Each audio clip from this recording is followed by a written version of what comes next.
It started with a notification, not a good one. My bank app pinged, telling me my balance was zero. Not low, not negative, but a clean, impossible zero. I was 28, had a decent job, and always kept a buffer. My heart hammered against my ribs like a trapped bird. I checked again, then again. Nothing, just a stark digital void. An hour later, my landlord called. My rent had bounced. He sounded apologetic but firm. I had 3 days to fix it or face eviction. Panic started to claw at my throat. How could this happen? I'd paid rent like clockwork for years. Then the email landed, a cold corporate HR message.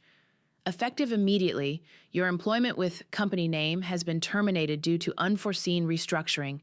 No warning, no explanation, just a digital pink slip. My hands started to shake. It felt like someone had pulled the rug out from under my entire life, then set the rug on fire. I tried calling Tate, my boyfriend. His phone went straight to voicemail. I texted, desperate, asking what was going on. He replied with 3 words. I can't explain. Then nothing. Silence. He just vanished, taking with him any shred of comfort I had left. Within 48 hours, I was packing boxes, my life reduced to what fit in a handful of plastic bins. My apartment, the one place that felt truly mine, was gone. My job, my financial independence, my relationship, all of it just evaporated. There was only one place left to go, the place I'd sworn I'd never return to, not like this, my childhood home. My mother, Daria, greeted me at the door with a perfectly coiffed smile that didn't quite reach her eyes. She's 58, but she carries herself like she's still running the world, which in her mind, she probably is. Her embrace was stiff, her voice dripping with a faux sympathy that felt more like a victory lap. I remember lying awake that first night in my old twin bed, staring at the glow-in-the-dark stars I'd stuck to the ceiling when I was 10. Daria's words from earlier that evening echoed in the quiet house, chilling me to the bone. I told you life out there would chew you up. Maybe now you'll finally listen. Being back in my childhood room felt like a regression, not a refuge. Every creak of the floorboards, every hushed conversation from downstairs made my skin crawl. Daria's "I told you so" had been a constant hum in the back of my mind since I'd landed back here, but as the days bled into a week, something shifted. The initial shock started to wear off, replaced by a cold, unsettling clarity. I started replaying conversations in my head, like a broken record. Emerson, my older sister, the golden child at 32, had been so insistent about that amazing job opportunity at my old company, practically pushing me to apply. Daria, always so interested in my life, had asked about my lease renewal date multiple times, even after I'd told her it was set for another year. Morgan, my father, 60 and conflict-averse to a fault, had been unusually quiet during my calls, always finding an excuse to get off the phone when Daria was in the room. It wasn't just my life falling apart. It felt orchestrated. One afternoon, rummaging through a box of old-school papers in my closet, a box Daria insisted I organize, I found it. Tucked beneath a stack of forgotten yearbooks was a crumpled piece of paper. It looked like Daria's handwriting, a list. My name was at the top, underlined, below it bullet points, lease up, date, which was exactly when mine ended, HR contact, my former boss's name, Tate, talk to him. And then chillingly, other coincidences? The last one was circled. My blood ran cold. This wasn't a coincidence, Webb. It was a blueprint. My paranoia, which I'd tried to rationalize away, now felt like a justified rage simmering beneath my skin. I called Ava, my cousin who's 29 and has always been my sounding board, the only one who truly understood the subtle toxicity of Daria. I'm losing my mind, or I'm finally seeing clearly, I told her, my voice tight. I read her the list. Ava was quiet for a long moment. Ray, trust your gut, she finally said. Daria plays chess, not checkers. Look deeper. Later that day, I was heading to the laundry room in the basement when I noticed it. A large chest freezer tucked away in a corner. It was locked with a heavy padlock. "Mom, what's with the freezer?" I asked, trying to sound casual. Daria, who appeared out of nowhere, gave me a tight smile. "Oh, that old thing? It's not working, honey. Just full of old junk. Don't worry about it." But the padlock, the way she'd appeared so suddenly, her dismissive tone, it felt wrong. My gut screamed. What exactly was in that freezer that needed to be locked away? The padlock on the freezer felt like a personal challenge. After Daria's dismissive explanation, I knew I had to get inside. I called Ava, my voice a low, urgent whisper. "She's hiding something, Ava. I know it." I told her about the freezer, the lock, Daria's sudden appearance. Ava, bless her, didn't hesitate. "I'll be over. My dad taught me a few things about locks when I was a kid. Never thought I'd use it on Aunt Daria's freezer, though." Ava arrived an hour later, a small toolkit clinking in her bag. We waited until Daria and Morgan were out, running errands. The basement was cold, damp, and smelled faintly of mildew. Ava knelt, her brow furrowed in concentration, working on the padlock. It wasn't a high-security lock, thankfully. After a few tense minutes, there was a quiet click. The padlock sprang open. My heart was thumping as I lifted the heavy lid. Inside, it wasn't full of old junk, as Daria claimed. It was meticulously organized. Stacked neatly were several vacuum-sealed bags of frozen meat, but beneath them, tucked into a waterproof container, was a thick, sealed manila envelope. My hands trembled as I pulled it out. Inside, the first thing I saw was a stack of cash, crisp $100 bills bundled tightly. We counted it, our eyes wide, over $38,000. Then came the handwritten transaction logs, detailing deposits and withdrawals, some marked with my name. And finally, a wrinkled piece of paper, folded multiple times. It was another list in Daria's familiar, elegant script. I read it aloud, my voice barely a whisper. Cost her the job. Get Tate to see. Block her card. Final step. Make her disappear. Ava gasped, her face draining of color. "Ray, this is attempted murder, or at least kidnapping. We have to go to the police. Now." But a strange calm had settled over me. The paranoia, the fear, it all solidified into an icy resolve. "No," I said, shaking my head. "Not yet. This is damning, but it's just a list. She'll deny it, twist it. I need undeniable proof. I need to know how she did it, every single step." I carefully put everything back, relocking the freezer. As we crept back upstairs, a floorboard creaked above us. I froze. Emerson was in my room, her back to the door, rummaging through my dresser drawers. She mumbled something under her breath, too low to make out, but then I heard it clearly. "Just protecting Mom." My sister, the golden child, was involved. The web was far more tangled than I'd imagined. After the freezer discovery and Emerson's muttered confession, my mission became clear. I wasn't just looking for answers, I was building a case.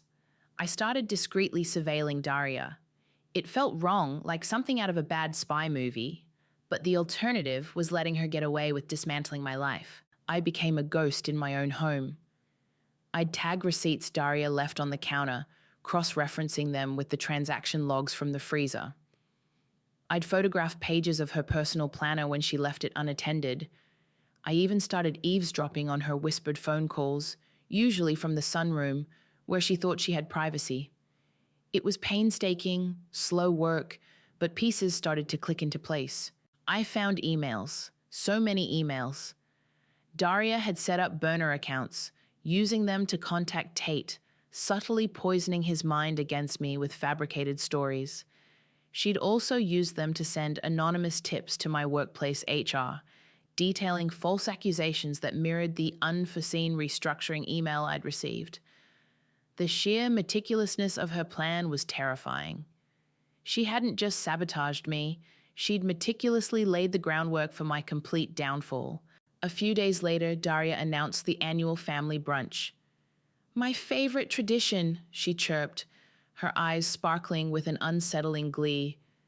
It was always a big affair, a performance for the extended family. This year, it felt like a trap. The tension in the house was a palpable thing, a thick, suffocating blanket. I saw Emerson watching Daria, a nervous tremor in her hands. Morgan, my father, seemed to shrink further into himself, his eyes darting away whenever I caught his gaze. He wasn't actively participating, but his silence, his passive compliance, was its own form of complicity. They were all cogs in Daria's machine, whether they knew it or not. Then, one evening, I overheard Daria on the phone. Her voice was sharp, laced with a fear I'd never heard from her before. "I told you I'd have it by the end of the month," she hissed, her knuckles white as she gripped the phone. "Don't threaten my family." She slammed the phone down, visibly rattled. She paced the living room, muttering about that loan shark and the money, the cash in the freezer, the meticulous logs. It wasn't just for my destruction. Daria was being blackmailed. And suddenly, her calculated campaign against me felt less like pure malice and more like a desperate attempt to secure funds. The plot thickened, and the stakes, I realized, were far higher than just my ruined life. The discovery of Daria's blackmail situation didn't make me feel sorry for her. It just added another layer to her calculated cruelty. She was willing to destroy her own daughter to solve her problems.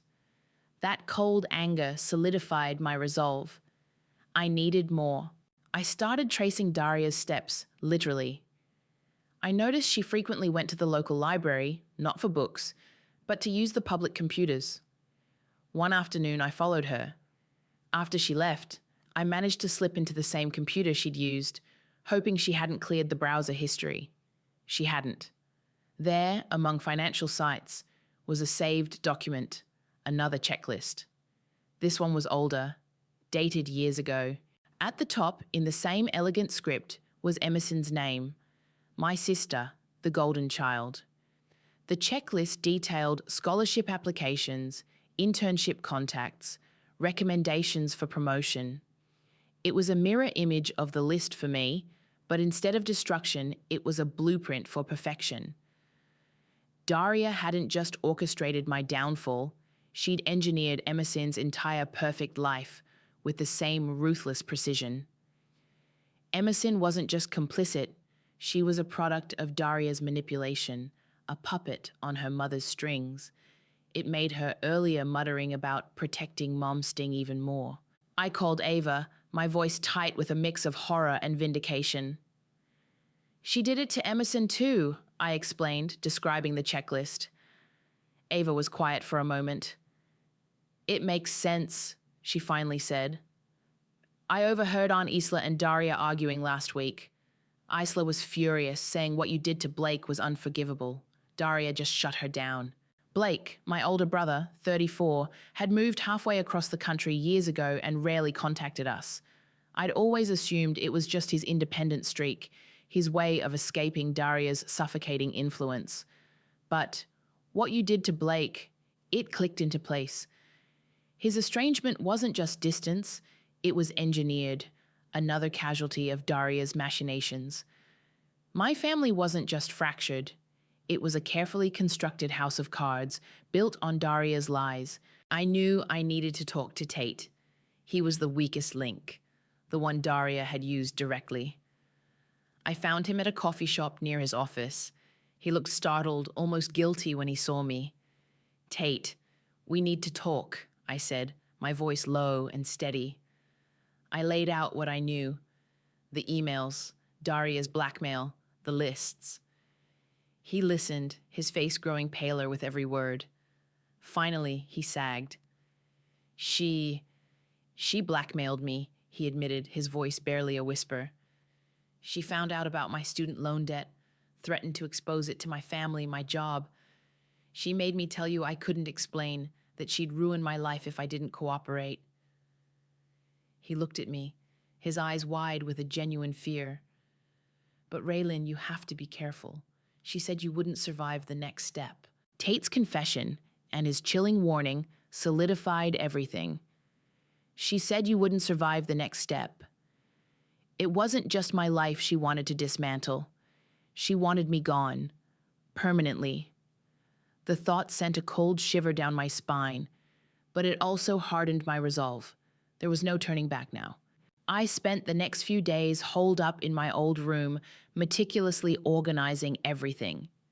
The crumpled lists, the photographs of Daria's planner, the printouts of her burner emails to Tate and my former HR department, the transaction logs from the freezer, the bank statements showing the blocked card. I even included a printout of the older checklist, the one detailing Emerson's perfect life. Every piece of evidence, every thread of her manipulation, went into a thick manila folder. It was a physical manifestation of her calculated cruelty, a damning indictment. As I worked, a wave of doubt washed over me. What was I doing? Was this really justice, or was I just becoming as cruel as her? Exposing Daria would shatter not just her, but the entire family. Morgan, Emerson, Blake, even Aunt Isla. Would I be destroying them all? The thought of the fallout, the unhealable wounds, made my stomach churn. I stared at the folder, my hand hovering over it, almost ready to throw it into the trash, to just walk away and try to rebuild my life somewhere far away from all of them. Ava found me like that, hunched over the folder, tears blurring my vision. "What's wrong?" she asked, her voice soft. I explained my fears, the moral tightrope I felt I was walking. She listened patiently, then looked me straight in the eye. "Ray," she said, her voice firm, "she already made you into her weapon. She tried to make you disappear. You didn't ask for this fight, but you're in it. Use it. Use the truth. It's not about being cruel, it's about survival. It's about not letting her win." Her words cut through my doubt, reigniting the icy resolve. She was right. This wasn't about revenge in the petty sense. It was about self-preservation, about reclaiming my life. The family brunch was set for Sunday. Saturday night, I finished the folder, placing it carefully on my bedside table. The house was quiet, everyone asleep. Just as I was drifting off, my phone buzzed. An unknown number. My heart leaped into my throat. I hesitated, then answered. A distorted, mechanical voice whispered, "If you do this, don't expect a family when it's over." The line went dead. My blood ran cold. Daria knew, or someone connected to her did. The game was on. The morning of the brunch felt surreal. Daria was radiant, overseeing every detail, a perfect hostess in her element. Emerson, 32, looked fragile, her smile tight. Morgan, 60, was a ghost, moving through the house with a haunted look. Aunt Isla, 41, Daria's sister, watched Daria with a suspicious glint in her eyes, clearly on edge. The rest of the extended family, oblivious, chatted happily, filling the house with a false sense of warmth. I walked in, the manila folder clutched in my hand, feeling like an alien. The call from last night had stripped away any lingering fear, leaving only a cold, hard resolve. We gathered around the long dining table, laden with food. Daria began her usual toast, a saccharine speech about family and togetherness. I waited until she finished, then cleared my throat. The room quieted, all eyes turning to me. I didn't raise my voice, didn't scream. I just spoke, calmly, clearly, my voice steady despite the tremor in my hands. "I have something to share," I said, my gaze sweeping across the table, landing finally on Daria. "It's about family and what it really means." I started by distributing the manila envelopes, one for each immediate family member. Their confusion turned to alarm as they opened them. I laid out the cold facts, detailing the empty bank account, the lost job, Tate's sudden disappearance. I explained how Daria had orchestrated it all. The burner emails, the anonymous tips to HR, the manipulation of Tate. I showed them the lists, the one for my destruction, the one for Emerson's perfect life. I recounted the cash in the freezer, the transaction logs, the blackmail from the loan shark that had driven Daria's desperation. I exposed Emerson's compliance, her willingness to protect Mom at my expense. I spoke of Morgan's cowardice, his passive silence that allowed Daria's reign of terror to continue. I mentioned Blake's exile, the engineered distance that had kept him away. The room was silent save for the rustle of papers and the occasional choked gasp. Daria, initially stunned, found her voice. "This is insane. Raylin, you're sick. This is all lies, a delusion." She tried to gaslight, to deny, to twist the narrative, but the evidence was right there in their hands. Her face contorted, her carefully constructed facade crumbling. Then she screamed, her voice raw and guttural. "She was never supposed to be born. She's always been the problem." The words hung in the air, a venomous echo. The room fell silent, a profound, horrifying quiet. For once, Daria wasn't the center of attention, the puppeteer. I was. I was the storm, the one who had finally ripped apart the carefully woven fabric of our family. Daria collapsed into her chair, sobbing, her perfect composure utterly shattered. No one moved.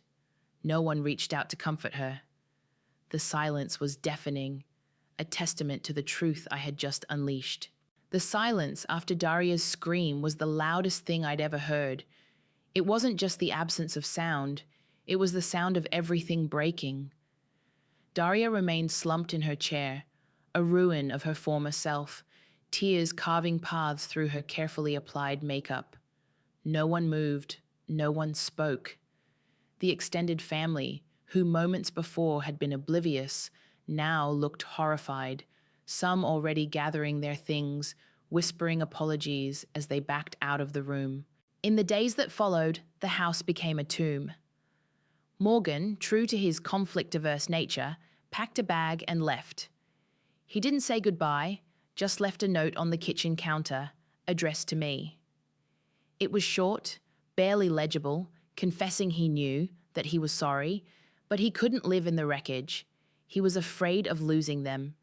But in the end, he lost everything by doing nothing. Emerson, the golden child, retreated into her room, threatening a complete breakdown. The perfect life Daria had engineered for her had been exposed as a gilded cage, and she couldn't cope with the reality. Aunt Isla, though horrified, was the only one who approached me, her eyes filled with a weary understanding.